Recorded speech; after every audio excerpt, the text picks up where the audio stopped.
জীবনের সময়টা আস্তে আস্তে শেষ হয়ে যাচ্ছে।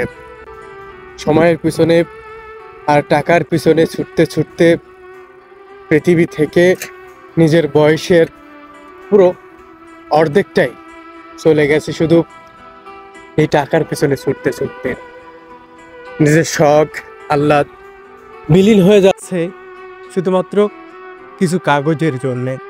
চায় মন এই কাগজের পিছনে না ছুটে নিজেকে একটু সময় দিতে, কিন্তু বারবার সেই চিন্তা হওয়ার পর মন বলে ওঠে, না, এত তাড়াতাড়ি থামলে হবে না।